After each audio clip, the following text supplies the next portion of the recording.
آپ کبھی بھی اللہ رب العالمین کے ساتھ شرک نہ کرنا، رب العالمین کی توحید کے اندر ملاوٹ نہ کرنا، رب العالمین کے قائم مقام کسی دوسری ذات کو نہ سمجھنا، اگرچہ تمہیں توحید کے خاطر ایک اللہ کی وحدانیت کے خاطر اگرچہ تجھے دنیا کے اندر زندہ جلا دیا۔ اے محمد اکرم صلی اللہ علیہ وسلم، اگر آپ بھی اپنی زندگی کے اندر شرک کرتے، اگر آپ بھی اپنی زندگی کے اندر توحید کے اندر ملاوٹ کرتے تو آپ کے بھی عمل کو برباد کر دیا جاتا۔ کے اندر اس قدر کھو گئے، اس گناہوں کی زندگی میں اس قدر ملوث ہو گئے، اللہ کی قسم کھا کر کے کہتا ہوں ہمیں اپنے مردوں کے لیے دعا کرنے کے بھی جو ہے وقت یاد نہیں، ہمیں یہ احساس نہیں ہوتا کہ کل میرا بھائی تھا جو میرے لیے اپنی جان بھی اسی دنیا کے اندر نچھاور کرتا تھا، لیکن 10 سال پہلے وہ اسی دنیا کو چھوڑ کر کے چلا گیا۔ ہمیں یہ فرصت ہی نہیں۔ مسلمان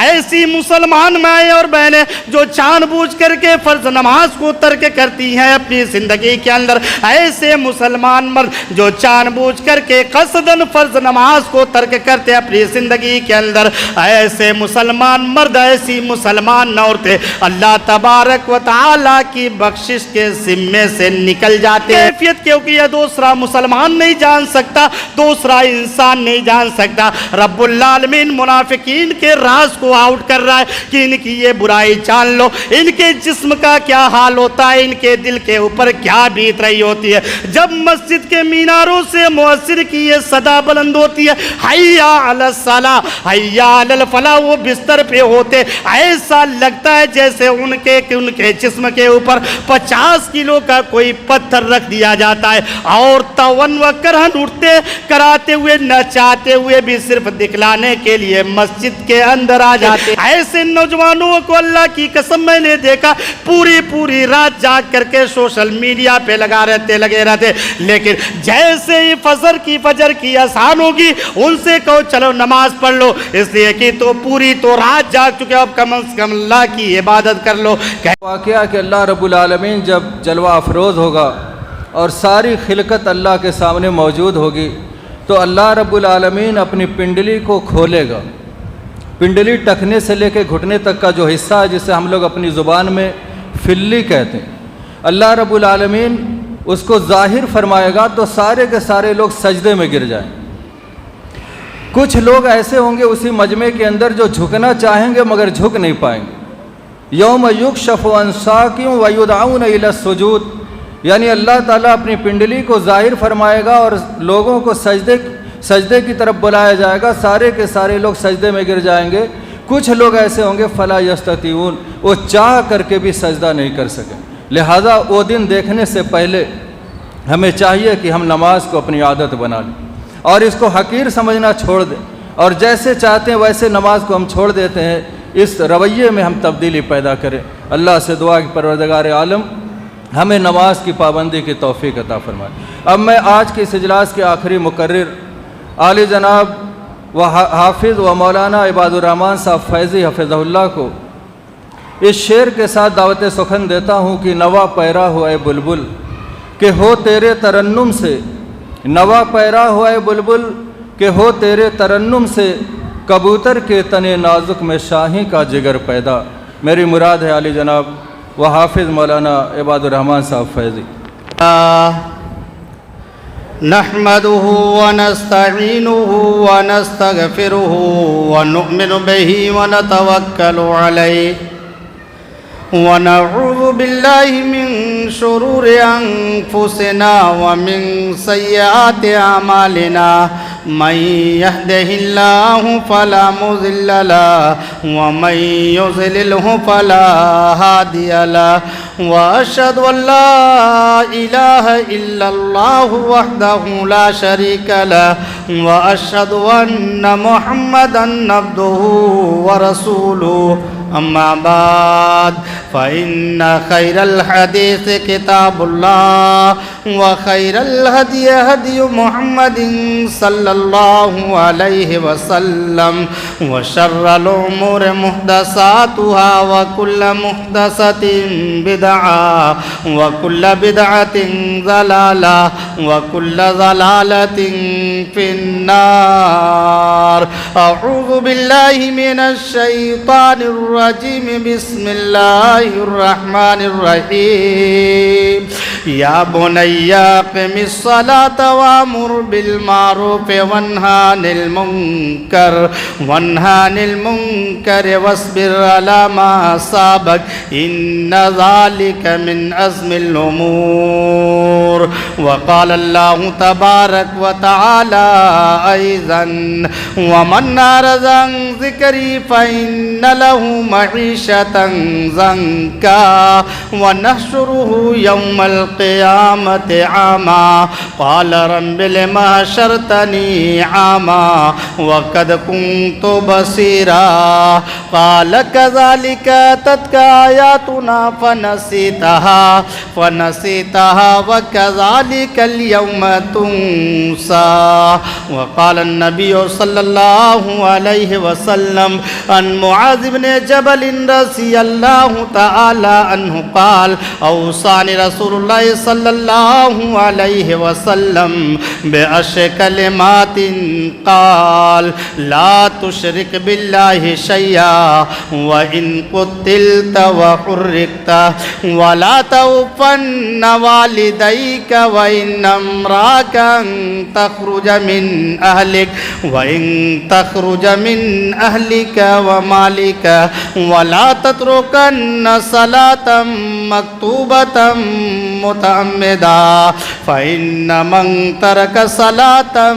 مكتوبة متعمدا فقد برئت منه ذمة الله. ولا تشربن خمرا فإنه رأس كل فاحشة وإياك والمعصية فإن بالمعصية حل سخط الله عز وجل وإياك والفرار من السيف وإن هلك الناس وإذا أصاب الناس موطان وأنت فيهم فاثبت وأنفق على عيالك من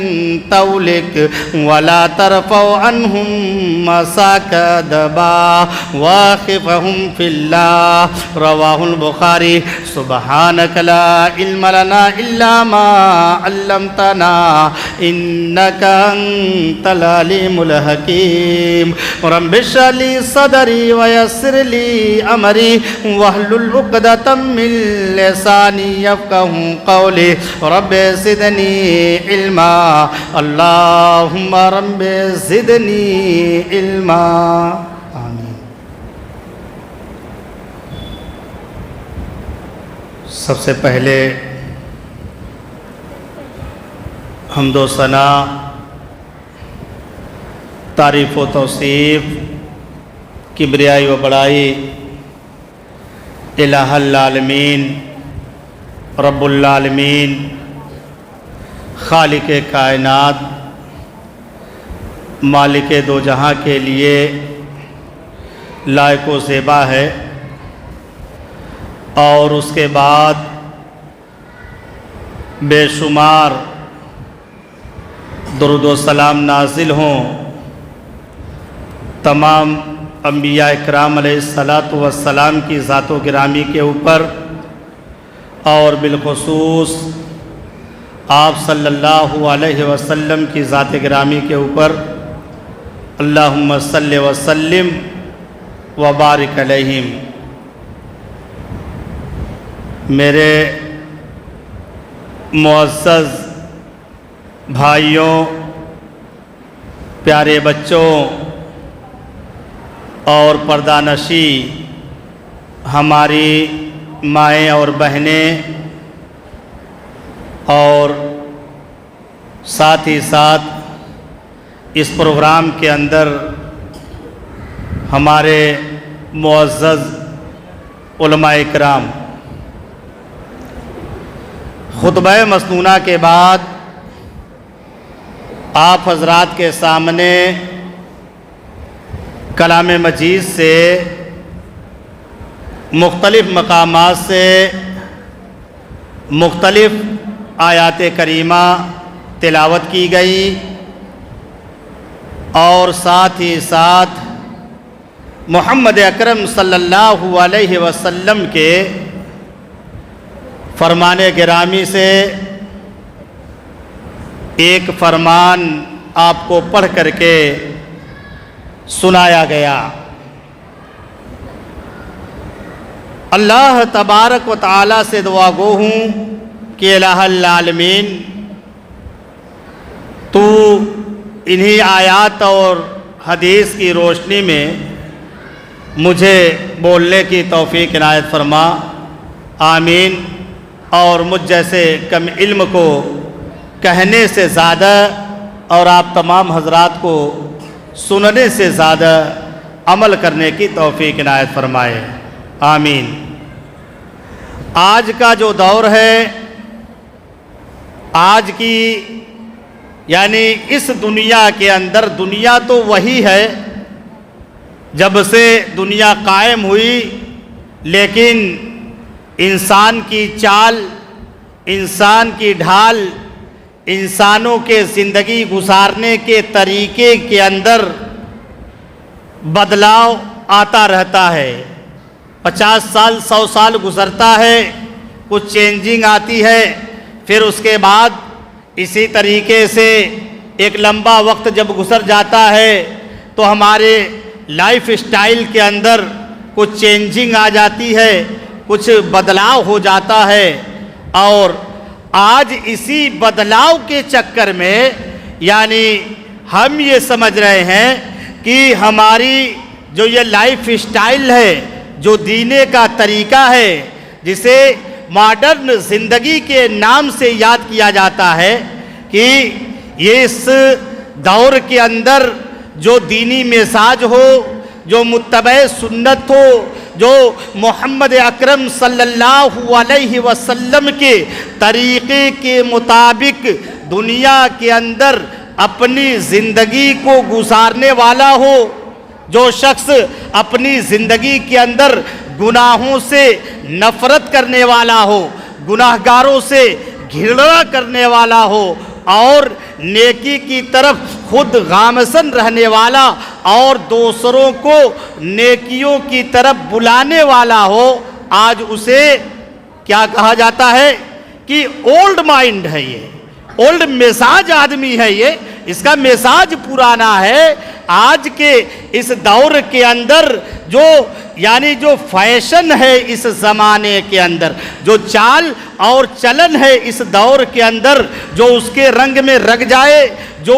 ایسی چال چلنے لگے جیسی زمانے کے اندر گناہگاروں کی چال ہے، جیسی دنیا کے اندر اللہ رب العالمین کے نافرمانوں کی چال ہے، اس کی سماج میں بڑی آؤ بھگت ہوگی، بڑی عزت ہوگی، بڑا اکرام ہوگا، اسے 30 مار خواہ سمجھا جائے گا اور اسے سلامی ٹھوکیں گے لوگ میرے بھائی اور دوستو۔ لیکن جو نیک ہے، پرہیزگار ہے، راتوں کو جاگ کر کے تہجد کی نماز پڑھنے والا ہو، رب العالمین کو منانے والا ہو، اس کی اس کائنات کے لوگوں کے اندر یعنی اللہ ماشاءاللہ چند ایسے افراد ہوں گے جو انہیں عزت کی نگاہ سے دیکھتے ہوں گے، ورنہ عام انسانوں کے ہاں، ان مسلمانوں کے ہاں اس کی کوئی قدر و قیمت نہیں ہوتی میرے بھائی اور دوستو۔ یہ بڑے افسوس کا مقام ہے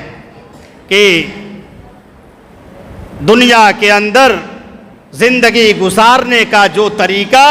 غیر مشرکین کا تھا، کافروں کا تھا، اللہ کے باغیوں کا تھا،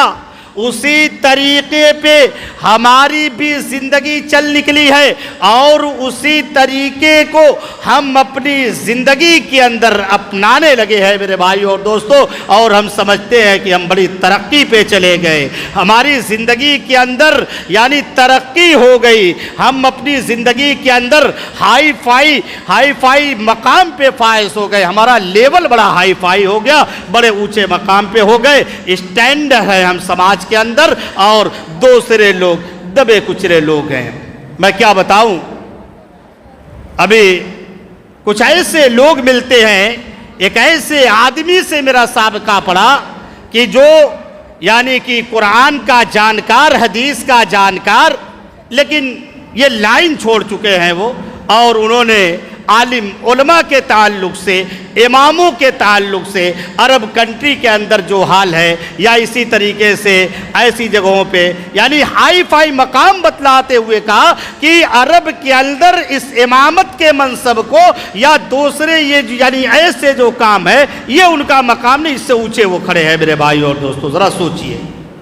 کہ امامت کا منصب یہ کتنا زبردست منصب ہے، امامت یہ کتنی زبردست چیز ہے میرے بھائی اور دوستو۔ اسی طریقے سے سماج کے اندر خیر کا کام کرنا، اصلاح کا کام کرنا، لوگوں کو بھلائی کی طرف بلانا، ایسی محفلوں کو سجانا، یہ کام کتنا زبردست کام ہے۔ اللہ تبارک و تعالیٰ کی نظروں میں ایسے مسلمان کی، ایسے انسان کی کیا وقت ہوتی ہے، کتنا زبردست اس کا کیا مرتبہ ہوتا ہے، اسے جو ہے بیان کرنے کی ضرورت نہیں، اور نہ یہ بات ہمارے اور آپ سے مخفی ہے میرے بھائی اور دوستو۔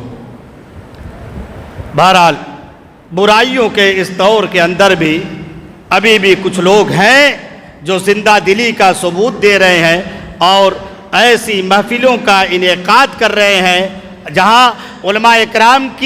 کا عزت اور اکرام کیا جاتا ہے، ان کی باتیں سنی اور سنائی جاتی ہے، لیکن ایک کمی ہے کہ آج جلسے اور جلوس تو ہوتے ہیں لیکن عملی زندگی کے اندر ہم اسے نافذ نہیں کر پاتے میرے بھائی اور دوستو، یہ بہت بڑی کمی ہے۔ اس کا مقصد کیا ہے؟ یہ رات کو جاگنا، سفر کر کے آنا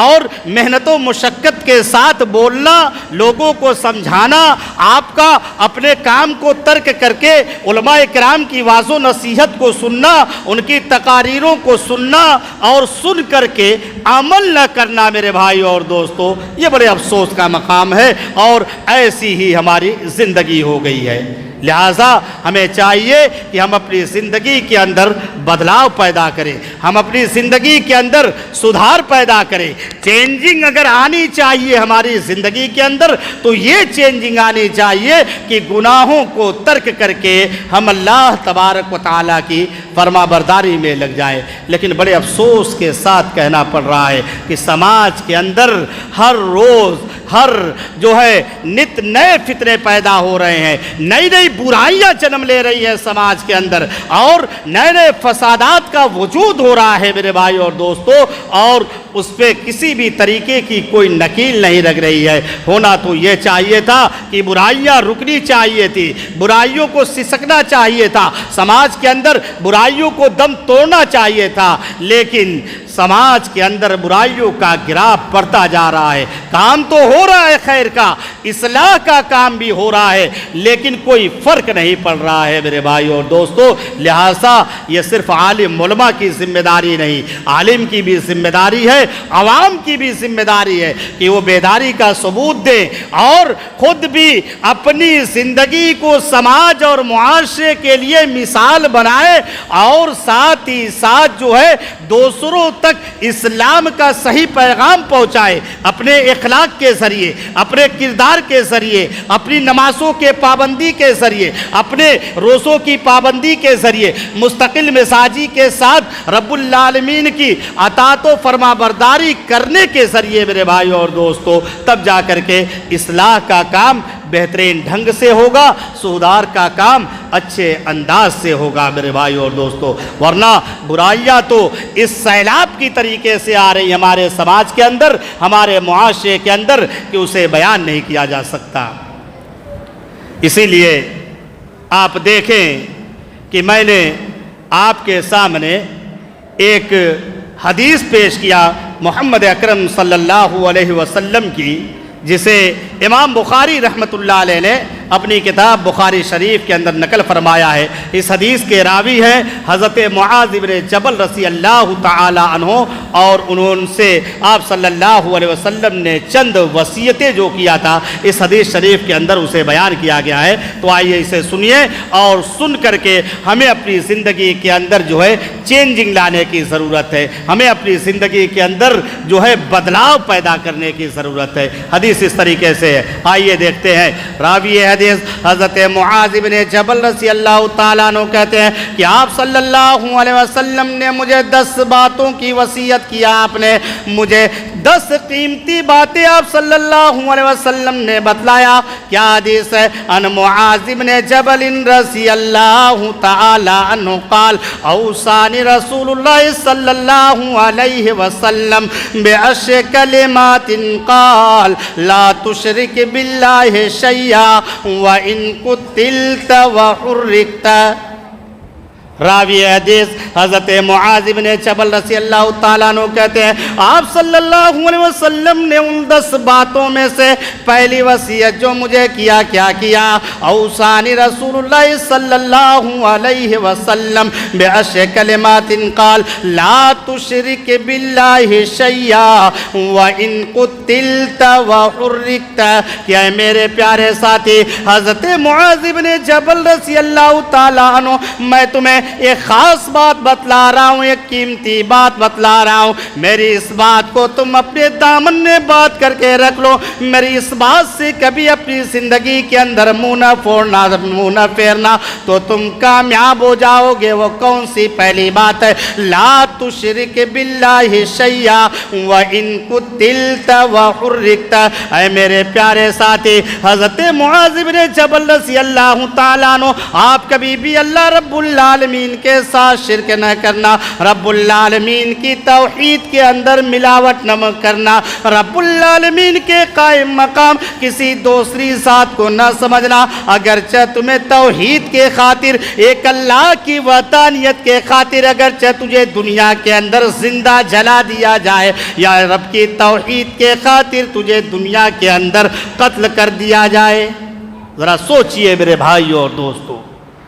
یہ کتنا زبردست پیغام دیا محمد اکرم صلی اللہ علیہ وسلم نے. اس حدیث شریف کے اندر تمام مسلمانوں کے لیے یہ کتنا زبردست پیغام ہے کہ ایک مسلمان توحید کے لیے دنیا کے اندر اسے ساری مصیبتوں کو برداشت کرنا پڑے گا, لیکن توحید کے اندر ملاوٹ نہیں ہونی چاہیے. رب کی توحید کے اندر بگاڑ نہیں پیدا کرنا ہے. لا تشرک باللہ شیئا وإن قتلت وحرقت. اگرچہ تجھے اس توحید کے خاطر زندہ جلا دیا جائے تو آگ میں چل جانا تم منصور کر لینا, لیکن توحید کے اندر کبھی خرابی نہ پیدا کرنا. اور اگرچہ اس توحید کے خاطر تیرے جسموں کو ٹکڑے ٹکڑے کر دیے جائے, تیری گردن کو تیرے تن سے جدا کر دیا جائے, لیکن پھر بھی توحید میں خلل نہیں پیدا کر رہا ہے. میرے بھائیوں اور دوستو, ماشاءاللہ یہ بستی اہل حدیثوں کی بستی ہے, بڑی پرانی بستی ہے. اور اگر میں کہوں کہ اس علاقے کے اندر اعظم گڑھ کے یہ جو خطہ ہے اعظم گڑھ کا, اس کے اندر دینی اعتبار سے ایک الگ مقام حاصل ہے اس امیروں کی سرزمین کو. میرے بھائیوں اور دوستو, کیونکہ اطراف کے جو گاؤں ہیں ان کے حالات کسی سے مخفی نہیں, لیکن برائیوں کے معاملے میں ذرا ہم ان سماج کا جائزہ لیں یا دیکھیں ہماری ماؤں اور بہنوں کا حال کیا ہے, ان کی زندگی کی چال کیا ہے. کیا کبھی ہم اس بات پہ غور کرتے ہیں؟ اطراف کے اندر ابھی تو کچھ جو ہے یعنی کہ جو اطراف میں گاؤں ہیں جیسے چاند پار یا جیراج پور یا اسی طریقے سے جو بھی گاؤں ہے ادھر آجو باجو بندی کلا یا جو بھی آپ دیکھ لیجئے, کچھ عالم علماء وہاں ہو گئے, ورنہ آج 20 سال 25 سال پیچھے چلے جائیے, 15 سال پیچھے چلے جائیے, کہیں بھی جنازہ پڑھانے کا معاملہ ہوتا تھا کسی گاؤں کے اندر, اسی سرزمین سے کوئی عالم جاتے تھے اور جنازے کی نماز پڑھاتے تھے. خطبے کا اہتمام, خطبے کی باغ ڈور یہیں سے چلائی جاتی تھی. لیکن کیا ہمارے اندر کوئی سدھار پیدا ہو رہا ہے؟ بلکہ مزید بگاڑ پیدا ہوتا جا رہا ہے. اہل حدیثوں کی بستی کہنے کو بستی ہے, لیکن مزاروں پہ جانا اسی بستی کی عورتوں کا کام, اور ہر جگہ یہ برائی پائی جاتی ہے. میرے بھائی اور دوستو, کسی کی شادی ہوئی, نوجوان نے شادی ہوئی, 4 سال ہو گیا, 5 سال ہو گیا, اولاد نہیں ہو رہی ہے. اب دیکھیے ڈاکٹر کا علاج کر رہے, اعظم گڑھ دکھا رہے, ممبئی دکھا رہے, تھک گئے, پریشان ہو گئے. کیا کروں مولوی صاحب, بچے ہی نہیں پیدا ہو رہے ہیں. اب تو بیوی بڑا پریشان رہ رہی ہے کہ سہیلیاں تانے مار رہی ہیں, کب تک انتظار کیا جائے گا اور کہا جائے گا کہ چلو فلاں جو ہے صاحب دیکھتے ہیں، فلاں تعویذ دیتے، فلاں دم کرتے، چلو ان سے، یا شوہر اگر الحمدللہ جو ہے یعنی اس کا یہ طریقہ نہ وہ انکار کرے تو غیر جگہ سے آئی ہوئی عورتیں، کوئی کہیں سے آ رہی ہے، کوئی کہیں سے آ رہی ہے، وہ چپکے سے یہ کام کرا دے گی۔ ذرا سوچئے میرے بھائی اور دوستو، یہ ہمارے سماج کا حال ہے، یہ ہمارے گھر کا حال ہے۔ ایسے گھر کا یہ حال ہے جو موحد گھرانے تھے، جو توحید پرست گھرانے تھے، جن کے آباء و اجداد نے کبھی توحید کے اندر کوئی ملاوٹ نہیں کیا، اسی توحید کے خاطر غیر بستیوں میں جا کر کے انہوں نے دھکے کھانا برداشت کیا ہے اور دین کا کام کرتے ہوئے گالی گلوچ تک کو برداشت کیا، لیکن توحید کے اندر ملاوٹ نہیں آنے دیا میرے بھائی اور دوستو۔ لیکن آج تھوڑا سا دنیا کے چکر میں پڑ کر کے اپنے عزت کو بچانے کے خاطر کہ بے عزتی سمجھتے ہیں میاں بیوی کہ 4 سال ہو گیا، 5 سال ہو گیا، اولاد نہیں ہو رہی ہے، زمانہ تانا مارے گا، دوست احباب کیا کہیں گے، رشتہ دار کیا کہیں گے، یہ سماج اور محلہ کیا کہے گا۔ میرے بھائی اور دوستو، اسی چکر میں ہم اپنی دنیا بھی برباد کرتے ہیں اور آخرت بھی برباد کرتے ہیں۔ تو ذرا سوچئے، ہوش کے ناخون لیجئے کہ محمد اکرم صلی اللہ علیہ وسلم کا یہ کتنا سخت فرمان ہے کہ آپ نے فرمایا لا تشرک باللہ شیئا وَإِن قُتِلْتَ وَحُرِّقْتَ۔ اے میرے پیارے ساتھی، حضرت معاذ بن جبل رضی اللہ تعالیٰ عنہ، کبھی بھی آپ اپنی زندگی کے اندر شرک نہ کرنا، کبھی بھی آپ اپنی زندگی کے اندر توحید کے اندر ملاوٹ نہ کرنا۔ وَإِن قُتِلْتَ وَحُرِّقْتَ، اگرچہ تجھے توحید کے خاطر دنیا کے اندر قتل کر دیا جائے یا تجھے توحید کے خاطر زندہ جلا دیا جائے، لیکن افسوس ہوتا ہے میرے بھائی اور دوستو کہ آج کے اس سماج کے اندر ہم دیکھیں تھوڑی سی دنیا حاصل کرنے کے چکر میں یا اپنی عزت کو بچانے کے خاطر آج اسی توحید کے ساتھ ہم کس طریقے سے کھلواڑ کر رہے ہیں۔ ارے اسی توحید کو تو رب العالمین نے کلام مجید کے اندر اس انداز سے بیان فرمایا تھا، ان اللہ لا یغفر ان یشرک بہ ویغفر ما دون ذالک لمن یشاء، کہ اللہ تبارک و تعالی دنیا کے سارے گناہوں کو معاف فرما سکتا ہے، دنیا کے سارے پاپ کو دھل سکتا ہے۔ اے مسلمان کان کھول کر کے سن لے، زمین سے لے کر کے آسمان تک کی برائی بھی تو لے کر کے آئے گا، اتنے گناہوں میں تو سرابور ہوگا تو تیرے پاپ کی تو معافی ہو سکتی ہے، تیرے پاپ کو تو مٹایا جا سکتا ہے، لیکن اگر توحید کے اندر تو نے بگاڑ پیدا کیا ہوگا، اگر توحید کے اندر تیرے خرابی ہوگی تو رب العالمین کہا لا یغفر ان یشرک بہ ویغفر ما دون ذالک لمن یشاء۔ ایسے انسان کو، ایسے مسلمان کو رب العالمین معاف نہیں فرمائے گا جس نے رب العالمین کے ذات ساتھ شرک کر دیا ہو۔ ذرا سوچئے میرے بھائی اور دوستو کہ کلام مجید کی یہ آیات کریمہ کتنا سخت پیغام دے رہی ہے اور ایک واضح مطلب نکل کر کے آ رہا ہے کہ شرک سے اگر دامن ہمارا بچ گیا تو میرے بھائی اور دوستو ہمارے گناہوں کی معافی ہو سکتی ہے۔ رب العالمین کی رحمت اگر جوش میں آئی تو ہمارے پاپوں کو مٹا کر کے رب العالمین ہمیں جنت کے اندر اعلیٰ و عرفہ مقام عطا کر سکتا ہے۔ لیکن نمازیں بھی ہوں ہمارے نام اعمال کے اندر، صدقات بھی ہوں ہمارے نام اعمال کے اندر، زکوٰۃ کیا فریضہ بھی انجام دیتے ہوں ہمارے نام اعمال کے اندر، سب موجود ہو، ایک دوسرے سے اچھے تعلقات ہو، پڑوسیوں کے ساتھ ہمارے اچھے معاملات ہو، لیکن اللہ کی قسم کھا کر کے کہتا ہوں اگر توحید گڑبڑ ہے، عقیدہ درست نہیں ہے ہمارا، سارے کے سارے اعمال برباد کر دیے جائیں گے، سارے کے سارے اعمال ایک ایسے مسلمان کے منہ پہ مار دیا جائے گا اور اسے جہنم میں گھسیٹ کر کے ڈال دیا جائے گا۔ اسی لیے آپ دیکھیں ایک دوسرے مقام پہ رب العالمین اسے اس انداز سے بیان فرماتا ہے، کلام مجید کی اس آیات کریمہ کے اندر اللہ تبارک و تعالیٰ نے حضرت موسیٰ علیہ السلام کے نام کا بھی ذکر آتا ہے، حضرت عیسیٰ علیہ السلام کا بھی نام آتا ہے، حضرت ایوب علیہ السلام کا بھی نام آتا ہے، حضرت یوسف علیہ السلام کا بھی نام آتا ہے، حضرت ہارون علیہ